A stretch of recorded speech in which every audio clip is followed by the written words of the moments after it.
And I'm now predominantly a theatre director, although I was also an actor. And I still, in theory, I'm still an actor. And were you born in the UK? Yes, yes, I was born in Birmingham. But Okay. my parents are from Pakistan. And I was the first child, 5 boys. I was the first child to be born in the UK. Everyone else came over from Pakistan.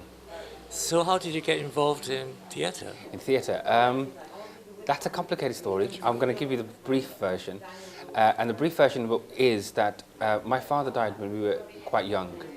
And so my second eldest brother sort of took over the father figure in the house. And life wasn't easy after my father passed away. And actually, the main source of joy for us as a family was the arts. And my second eldest brother was incredibly interested in a kind, almost like a Renaissance sense, in all kinds of learning, theoretical physics, opera, theatre, Shakespeare in particular, but I mean all kinds of theatre. And we would access that stuff either through the books or through the TV, because we never had enough money when I was growing up to actually go and see the live events very often. So my interest in theatre in particular developed later, but I had an interest in it from as long as I can remember, really, and in classical music and in opera and literature generally. However, what I was pursuing academically was a degree in maths and potentially a life in sports, in cricket. But I was ill for 2 years and had quite a sort of serious case of glandular fever and then depression after that. And I sort of reassessed everything that I was doing and why I was doing it. And as a result of some vocal problems because of the depression, I went to see a voice therapist, and she suggested that when I went back to university that I join the drama society. So I had a medical reason to do drama. And when I went back there, I auditioned for a production of Twelfth Night. And the first day in rehearsals was, for me, like a Damascus conversion. It was an extraordinary image of how I think people can live with each other, coexist across difference, through love and generosity. And I was completely enthralled to it. And I don't know why I felt enabled, but I suggested to them that their next production should be The Homecoming, and I wanted to direct it. And I think my only qualification was that I cared so much about it. That seemed at the time the only reason why I felt able to lead that project. And then, I mean, it was like a rapidly developing disease through my body. I could not stop doing it, acting and directing. So I mean, it was at university that I started as a practitioner, just to sort of take a real interest in it. And I gave up my degree course. I didn't complete it, and went out into the world, much to the annoyance and worry of my family. So, but they did support you? They did. I mean, financially they couldn't support me very, very much, just because we were still getting on our feet. But emotionally, intellectually, absolutely. Absolutely. I mean, they were very worried. It was a silly decision, but it was a sincere one, and that has always been the benchmark of their support. Really. So do you find that you are treated as a South Asian person in the industry? I didn't think I mean, I've actually consciously mitigated. I've tried to fight that categorization of me, because I don't think it does me justice. I think whenever I think of myself in that way, and in the way that's defined, I always feel like a bit of an imposter. I mean, I was reading Dickens at the age of 10, 9, and it's predominantly English literature that has kind of constructed my intellectual worldview. But also, you know, Western art forms like opera. I mean, all of that stuff is stuff that's influenced me. Yes, there are the stories of my mother's world, my father's world, and that mythic world beyond. And obviously I was brought up in a social context where I was around the rituals of life in a Pakistani community in Birmingham. And I'm sure that all of that has also influenced who I am. But in terms of the work that I've done and the work that I've interpreted, certainly at the beginning, I was very clear that, I wanted to act in and to direct the works of Ibsen, Chekhov, do Shakespeare productions, etc. The classical world, that was what I was most inspired by to begin with. And I was most keen that those who were offering me work knew that. That I wasn't going to didn't want to play corner shop packies, as it were. But what do you feel about the validity of, say, a British South Asian theatre kind of category or theme? I think it was incredibly important. I still think it is important. I think it's more complex now. But certainly when it began, I think it grew out of a sense of making work. It grew out of artists who weren't being given the opportunities to tell certain stories and to have certain artistic experiences, and so they created that work for themselves, and it came out of their own specific mix of influences. So that was incredibly important because it gave those artists a home from which to work. I think subsequently, I think things have got a bit more complex. We can maybe talk about that a bit later on, about the validity of a South Asian theatre company now and maybe what sort of work they need to be doing. But I think it was incredibly important. And people like Jatinder Verma and Sudha and Christine at Tamasha were pioneers. Yeah, actually the next question is, how useful do you find that? British South Asian theatre. How useful do I find it? Today for audiences, really. I think there are two aspects to that, I suppose, at least two aspects. One of it is how useful do I find that as an artist, and how does that influence how I go about making my work and looking for work. And then there's the other aspect, which is, as you say, is how useful is it in terms of attracting audiences and targeting audiences. Now, the first one, my work is that of a director predominantly. So my role in life is to serve writers, to bring interesting, maybe entertaining, but insightful stories to the widest possible public I can. So a part of what I do is to submerge and empathize and interrogate the experiences of others. So I'm not often inscribing my own story. So I'm most likely nervous about kind of going, well, I do British Asian work. I happen to be British Asian, but I want to do the best work that's out there. So, for instance, recently, about a year and a bit ago, I did a production of Arthur Miller's Broken Glass, which is a specifically New York Jewish story set around the time of Kristallnacht. Now, at the time, Tony Sher, who is Jewish, complex, obviously was a tremendous choice to play the lead role in it, and he's investigating his own identity through a Jewish story, as it were. But I had no specific kind of reason. At the time there were questions about, well, how can you, as somebody with a Pakistani Islamic background, be doing a play that's about the Jewish New York experience? And I sort of think, well, at the time there are parallels between all of these experiences, experiences of migration, experiences of isolation, of otherness. There are parallels, and if a work of art is great, it should be able to speak across those sorts of divides, finding that which we can identify with in the story of the other is, I think, my job. Is to open the experience of the work out to as broad a community as possible.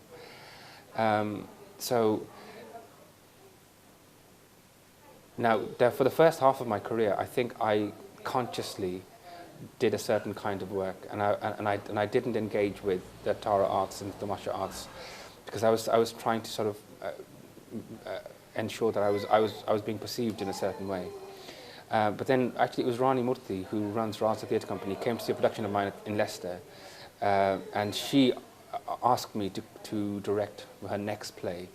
And that was the first experience that I'd had working with an Asian theatre company, and it was extraordinary. And there was a very happy understanding, a sympathy between us. And then since then I've felt I less the need to not do that kind of work. I've embraced that work more and more in my work. Where it's a problem is where I think we feel the pressure, we being sort of British Asian theatre makers or any kind of BME kind of theatre makers, where you feel the pressure that you need to constantly qualify, where you feel the pressure to hunt for funding, and you use your otherness to do that. And I think there's something very complex and dishonest about that. So I'm still dealing with that. It's a day-to-day issue, really, for all of us, I think. As we want to work in the broadest possible way, but only certain kinds of work are available to us. So, I mean, I think I'm quite lucky. Generally, I think other people have it a lot worse than I do. So that's the kind of me as an artist and as a British Asian artist.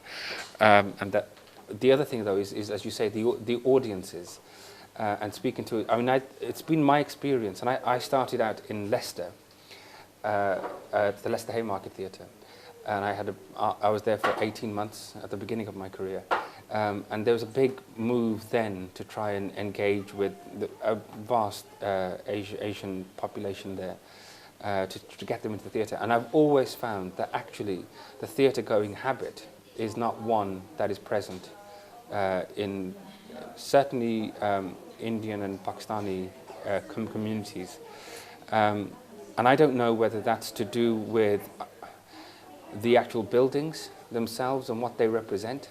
I mean, often what would happen at the Haymarket, as for an example, would be that they would come to see the shows in the studio, but they would never go and see anything that was in the main house. And it was only work that was targeted for them, and they would never spend any time in the space itself, in the building itself. It didn't become a social hub, as it were.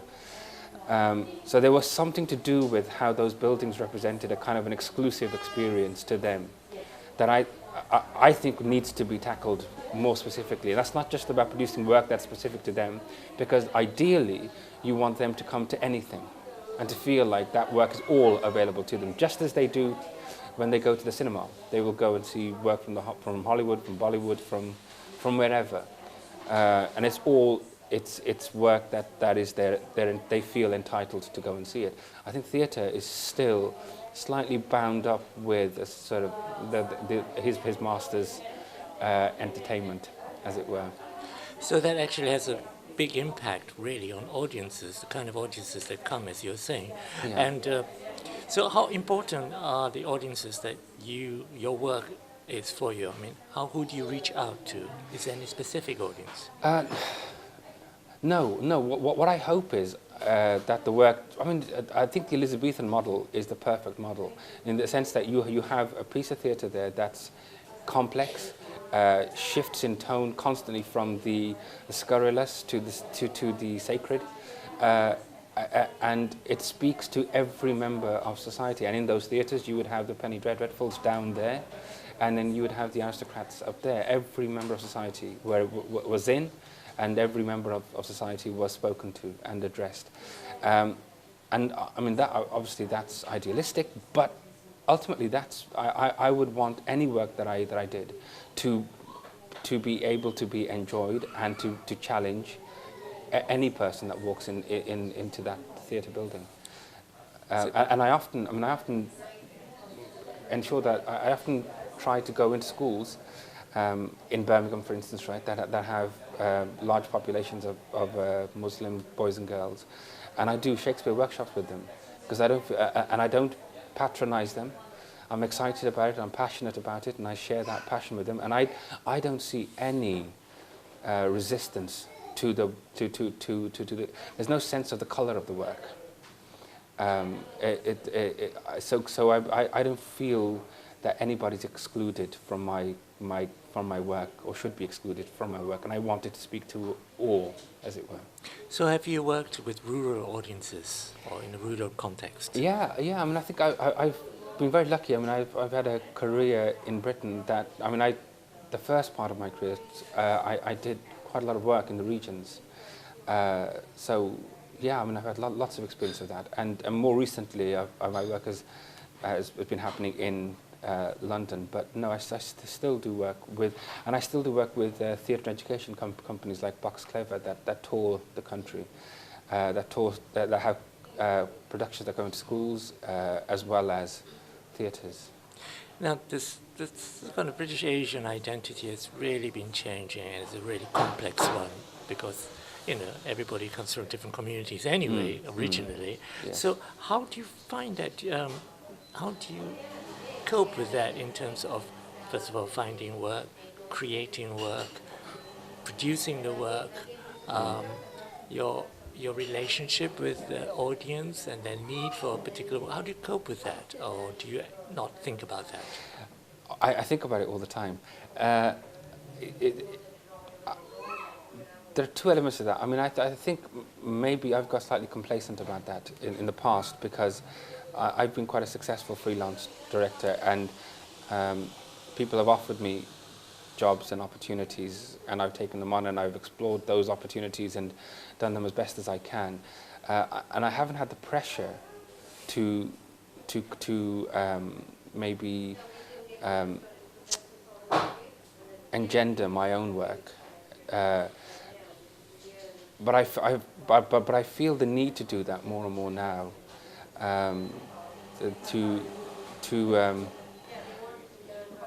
To take certain ideas to theatre companies and to hope that something might come out of that. A writer might be inspired by that, or a playwright's work might be put on.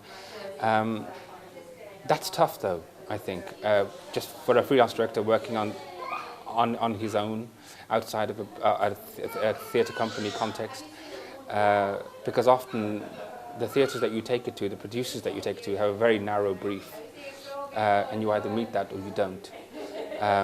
But I have a certain status now, and I have a certain relationship with artistic directors, whereby I hope we can have serious conversations about things that might expand that brief a little bit more.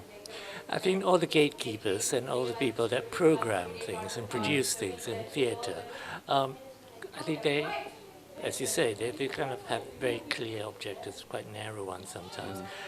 How do you find that impacts on the whole state of, say, British Asian theatre and British Asian theatre in the context of the national theatre? I think my instinct is to be a bit more generous to the gatekeepers, as you call them, just because I think it's very hard at the moment in the present economic climate with funding cuts, etc. I think it has been easier in the past, and maybe those opportunities weren't taken then. It's quite hard now.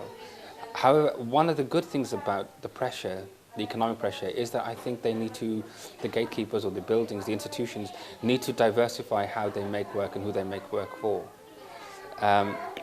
So I think that there is a hunger for other voices. There's a hunger for other practices, a hunger to kind of to collaborate with other companies, and so I think there is a genuine openness now to change things.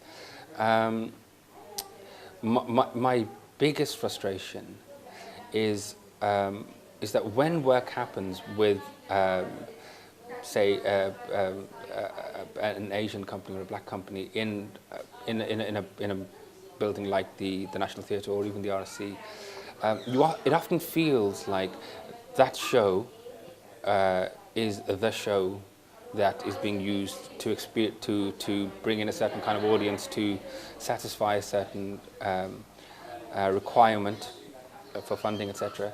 And that what isn't happening enough yet are the building of strategic relationships with artists. The work of actors, say, throughout the company, throughout the repertoire that's happening.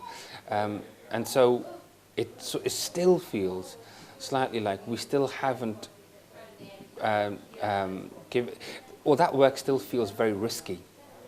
And yet I can give you examples of many of these productions that have happened recently that have been incredibly financially successful, and I don't understand why it's still perceived as being slightly risky work, unless it might be that there is still a perception that those making the work might still be slightly amateurish, and so there's always a worry, unless there's a Greg Doran or a Nick Heitner or a Rufus Norris at the helm, that work might be dangerously substandard. And I can understand that thinking, because I think often you have people in the wider kind of South Asian black community of artists who have enormous talent, but who haven't been able to develop their craft because they haven't had enough continuous work to allow them to develop it. And unfortunately, that can only happen if those institutions give them those opportunities, and that they have those continuous strategic relationships. So it's a bit of a, somebody needs to make the commitment, and I think those who have the responsibility in these institutions should maybe make a more courageous effort to risk for the long term. So in terms of venues, do you mainly create your work within a European traditional theatre setting? Do I? I suppose I do. Although I don't think of it in those terms. I think I always have a bit of an. I always find it quite hard to talk about what my aesthetic might be.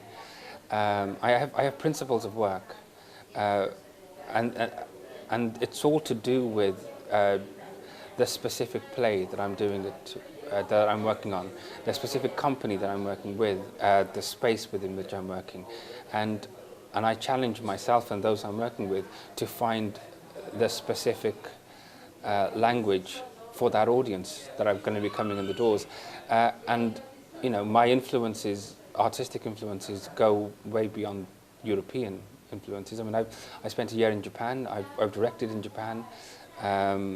And I'm very, very sensitive and enjoy a very, very broad range of artists and registers of performance. So I mean, I hope that I'm flexible, and I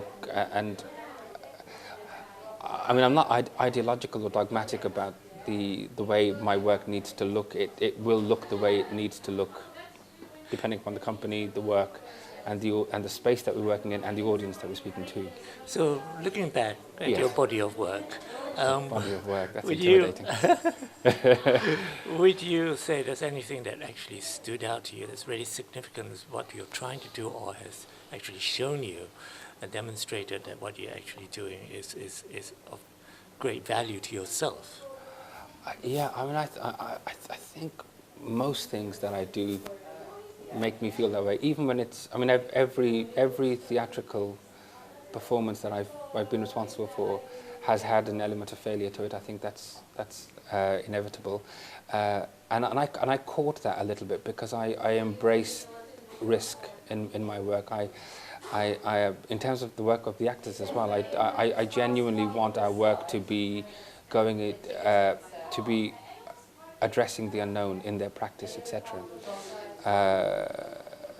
I suppose I mean, an early defining experience for me in terms of my work was a production of Othello that I did at the Leicester Haymarket in the studio space, and it was pretty soon after the 9/11 thing, and we constructed an aesthetic that kind of was resonant of the images of Ground Zero, and the company was completely Asian except for a black Othello, and that was and a white Emilia, and it was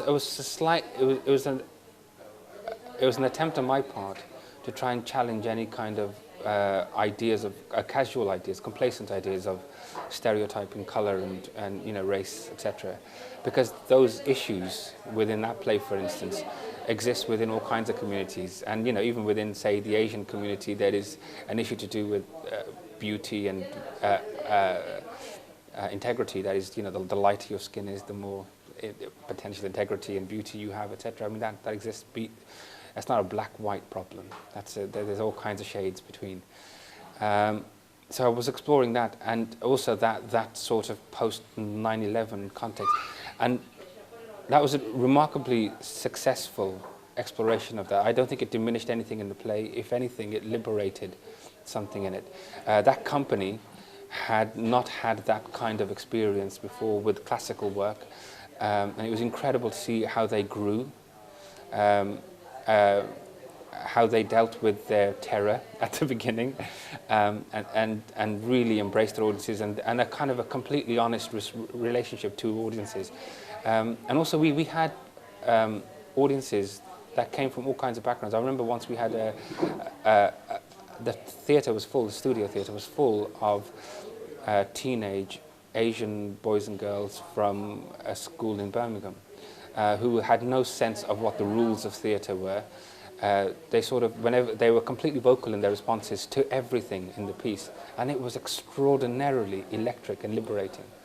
So that was a tremendous experience, and I mean, ironically, I haven't had too many opportunities to have the freedom to do that kind of work subsequently.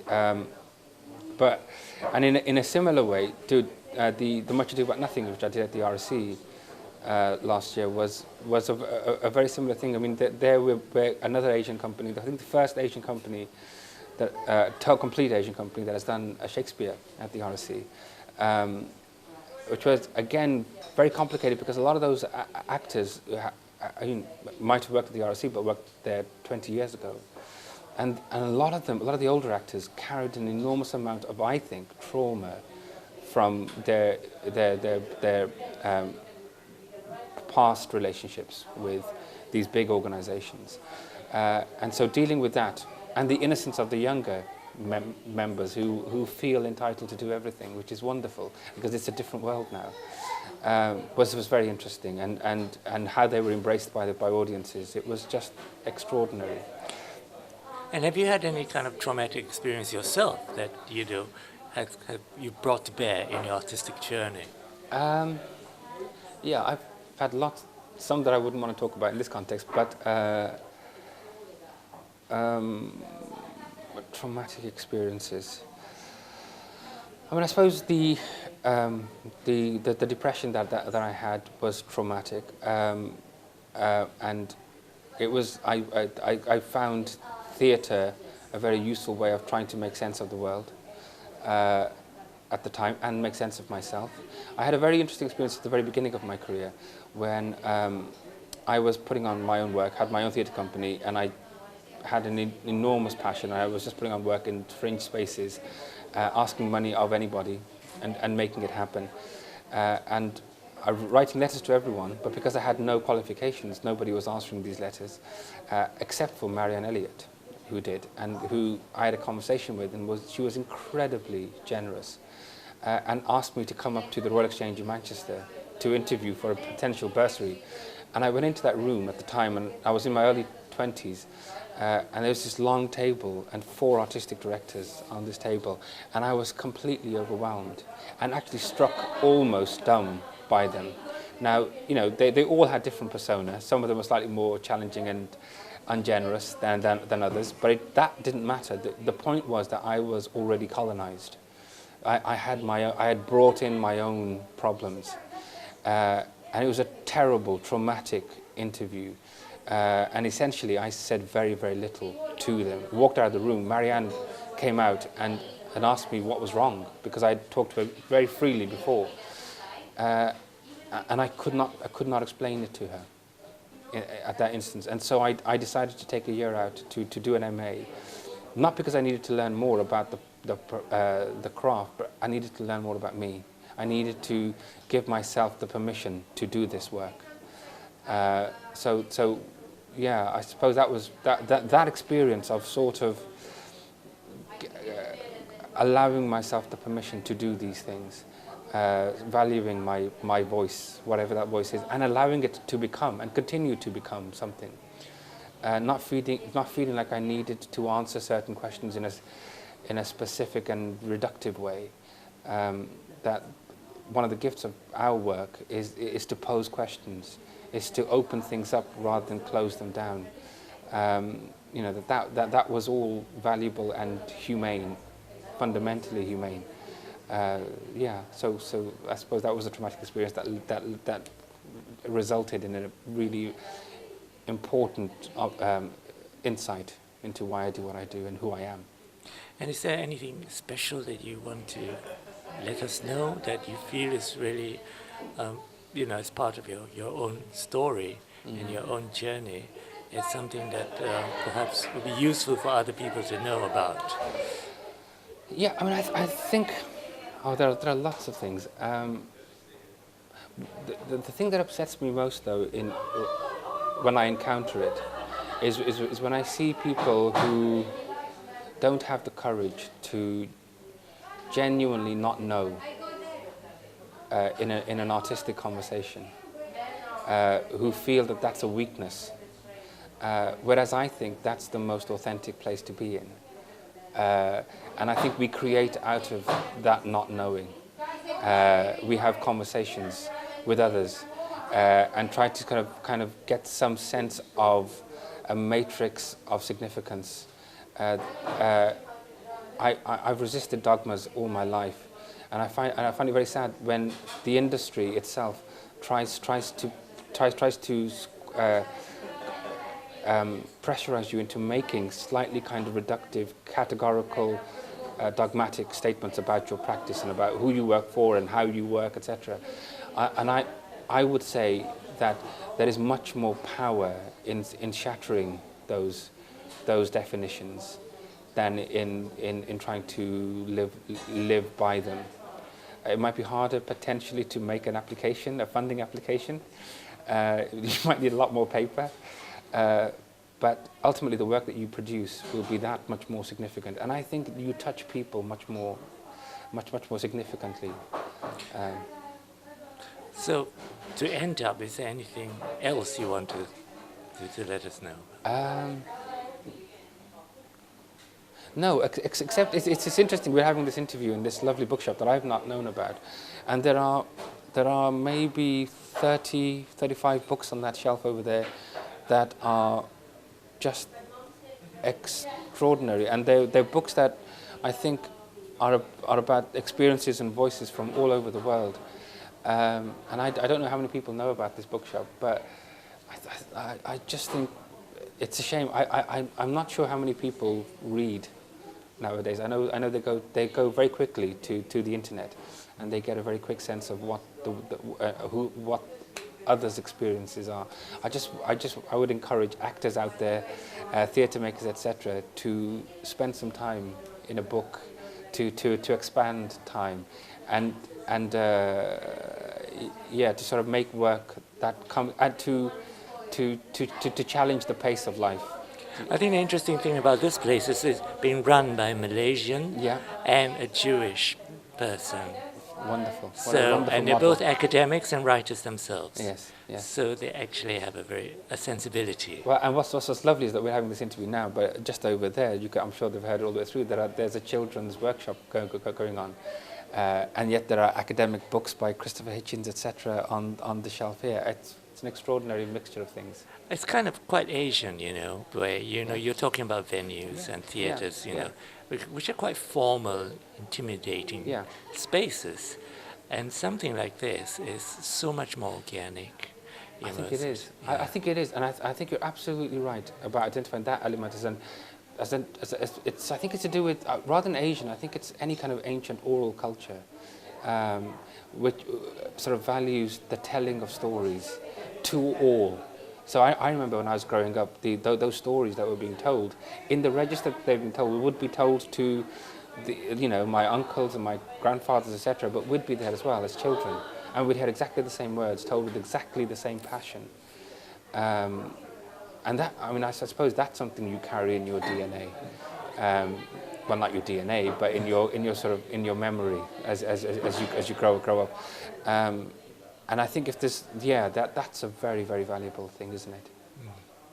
Well, thank you, Iqbal. Thank you.